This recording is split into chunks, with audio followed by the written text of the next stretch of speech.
Thank you, Mr President. Firstly, my sincere congratulations to you on your election as Presidency of the Senate. Thank you. Mr President, my question is to the Assistant Minister for Immigration and Border Protection, Senator Cash. Can the Minister inform the Senate of the results that can be achieved when a cohesive and determined approach is adopted in relation to Australia's border protection policies? Order on my left. Senator Sterle. Order. The Assistant Minister for Border Protection and Immigration, Senator Cash. Thank you, Mr President. And can I thank Senator Reynolds for what is her first question.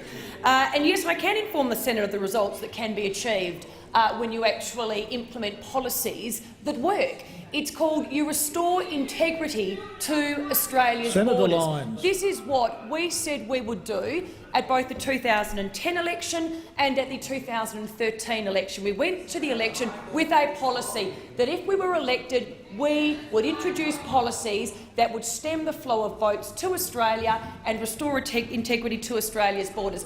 By way of comparison, Mr President, in July 2013, under the former government, 48 boats arrived, carrying 4,236 people. That equates to, on average, approximately 136 people every single day for the month of July.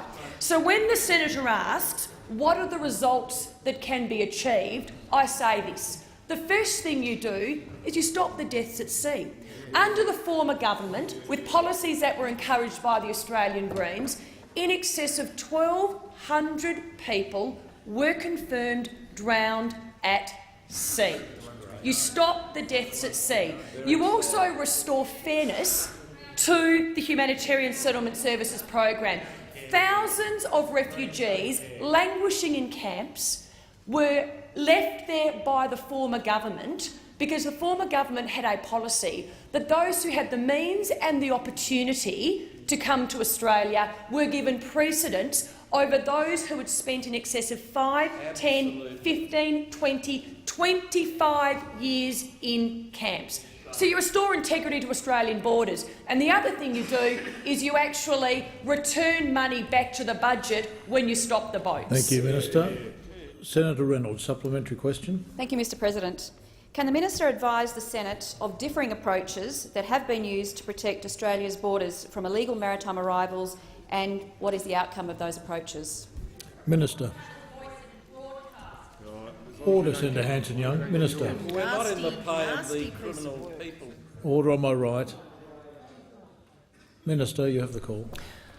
Thank you, Mr President. There is a fundamental difference between those on this side when it comes to border protection and those on the other side, encouraged so aptly by the Australian Greens, and that is we believe in resolve. We say we are going to implement policies that will restore integrity to Australia's borders, and that is exactly what we do, despite at every turn being faced with opposition by the Australian Labor Party and the Australian Greens. Who can forget the 11 different policy solutions, allegedly, that the former government had? They flip-flopped from policy failure to policy failure to policy failure.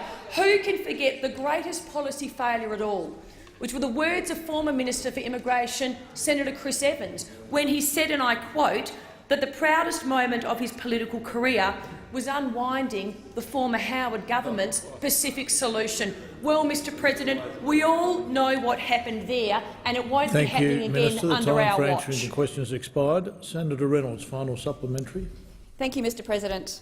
Can the Minister confirm that the strong border protection policies adopted by the Howard government led to a very significant reduction in the number of those held in immigration detention? Minister. Thank you, Mr President. And the simple answer to the senator's question is yes. When Labor assumed office in 2007, there were 4 people in immigration detention, and none of them were children. The Christmas Island Detention Centre was empty. Due to policy failure after policy failure from the former Labor government, they had to open or reopen a number of detention centres, including Inverbrackie, Pottville, Wickham Point, Curtin, Sherga, Yonga Hill, Bladen Point, Darwin Airport Lodge, Berrima House, Adelaide Transit Accommodation, Brisbane Transit Accommodation, Port Augusta residential housing.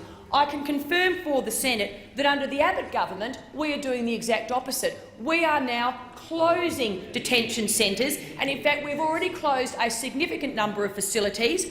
Inverbrackie is due to close by mid-2015. Aqua and Lilac Apods on Christmas Island will also close by then, and we will save the Australian taxpayer $283 million over 4 years. Thank you, Minister. The time for answering the question has expired.